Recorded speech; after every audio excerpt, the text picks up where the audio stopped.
All right, welcome back to another episode. In this video, we're going to be talking about spinal health. That includes some mobility, some strength exercises for the back. A lot of times the back's neglected, so we're going to be using different tools and strategies. These things can be used in order to prevent injury and not just rehabilitate the spine when it's too late, when we come upon a back injury. So let's get started. All right, so the first exercise we're going to do is called the cat-cow, or some places call it cat-camel. You see it in a lot of yoga classes. It's to warm up the spine in the flexion and extension. The discs of the spine, they don't have a rich blood supply to them, so the only way for them to hydrate and get nutrients in and waste products out is through motion. Motion pumps the discs full of fluid. So all you need for this is a basic yoga mat. Any kind of padding will do, and a flat surface. First, you're going to start by stacking your hips right above your knees, so I'm not too back and I'm not too far forward. Okay, same thing with the wrists and the elbows. They're going to stack directly in line with the shoulder. Okay, so from here, I'm going to extend the spine, look up, squeeze my shoulder blades together, and let the chest drop towards the ground, just like this. Okay? Then I'm going to come into flexion, and I'm pushing the ground away. I'm tucking the chin, and I'm really sucking the belly button into my spine as I squeeze the glutes. Really try and arch that back. Okay, again, one more time. I let the chest drop, squeeze the shoulder blades in the back, and look up. Again, I'm going to go into flexion, tucking the chin, rounding the back, squeezing the glutes. Okay? It's really important to make sure that the neck mimics the spine. So when you arch back, the neck looks up. When you arch forward, you tuck the chin. And do that for about 5 reps both ways. Okay, so the next exercise we're going to focus on is foam rolling the back. Many of you have a foam roller, know what one is. You can buy them on Amazon, online, or you can even go to any sporting goods store, and they usually will have them in all shapes and sizes and densities. So if you're new at this, stick with a lower density foam roller. If you have been foam rolling for a long time, you know what you're doing, you can go up to a higher density foam roller. You can even use plastic tubing as well, as that you can get at a hardware store, and have them cut it for you in the length that you want. But it also, another trick is from Kelly Starrett. He takes 2 lacrosse balls here and he tapes them together.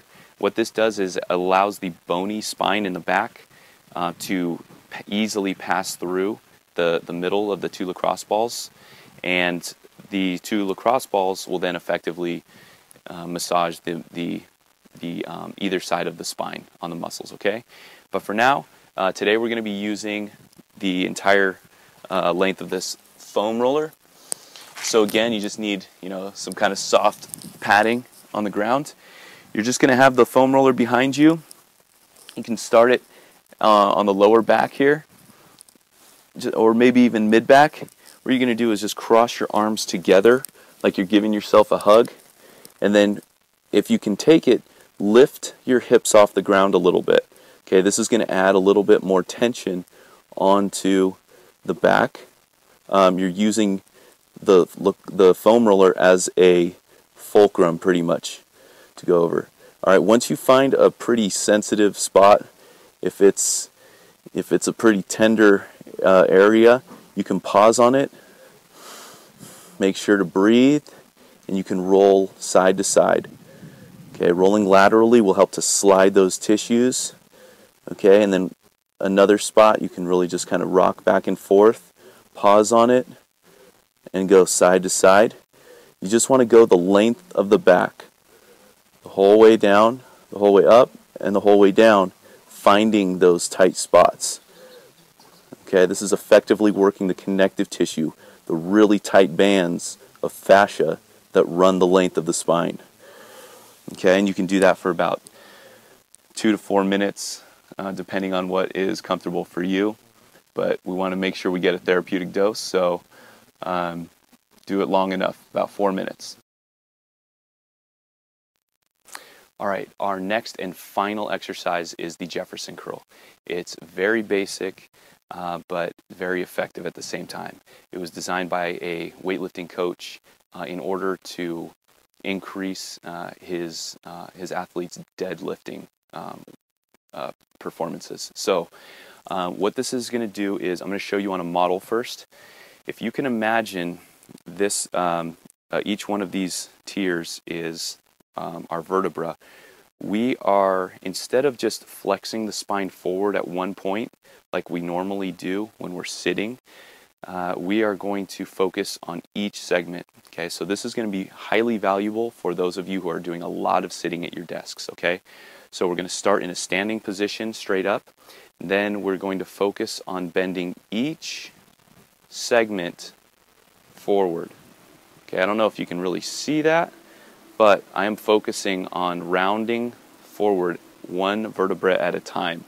Okay, and then eventually this is what we're going to end up like, and then we're going to come back up one vertebra at a time. Okay, this is a slow, controlled exercise that you should be doing. Okay, so what this looks like in person is, I'm going to show you the basic one first. Okay, so what you're going to do is stand with feet together.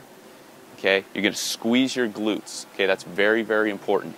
Imagine you have a credit card underneath or in between your glutes, so that you are trying to avoid somebody pulling it away from you.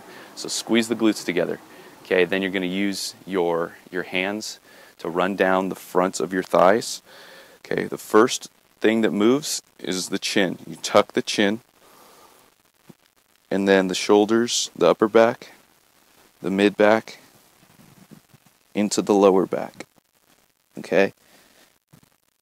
And then you're going to stack up one vertebra at a time, squeezing the glutes still. And the last part is the neck and then the head. Okay? If you're a beginner, if you've had a recent back injury, take this nice and easy, slowly. You always want to check and get, a professional opinion on your personal situation and your injury. But if you are doing this and you can only get to about here and you feel an intense pulling or tightness in your back, stay there and come back up. Okay, there's no need to push it to a further range of motion than your body can handle. You can use anything from a kettlebell to a dumbbell, and just allow your body to move with the weight of the dumbbell. Okay, just like that. Okay, going just to as far as you can take it. All right, once you start getting into heavier weights, it's very important to keep the abs sucked in and tight. Okay, that's going to help kind of protect that back issue. What I have here is just a weighted bar. Okay, this is about 6 pounds. You can pick them up at any kind of sporting goods store. If you don't want to buy one of these, you don't have to. Just get a broomstick or anything like that, and you can slide a little bit of weight on it. Okay, again, I'm going to stand on this is the pretty advanced version. Once you're adding weight, you need to be very careful, but you're going to do the same thing. Squeeze the glutes, start up straight. First thing that moves is the head, the neck, unstacking each vertebrae one at a time. Keep the chin tucked and the legs straight.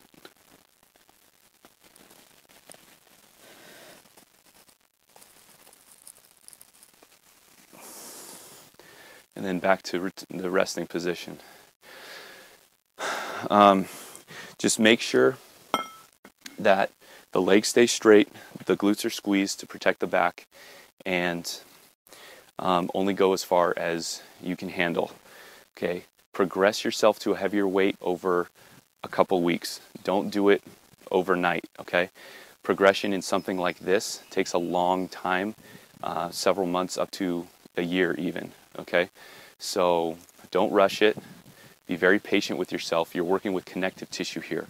which has 1/10 of the metabolic recovery rate than muscle does. Okay, so that wraps up this video series, and thanks for joining us on this one. If you have any comments or questions, feel free to email me, and we'll hope to see you next video. Thanks.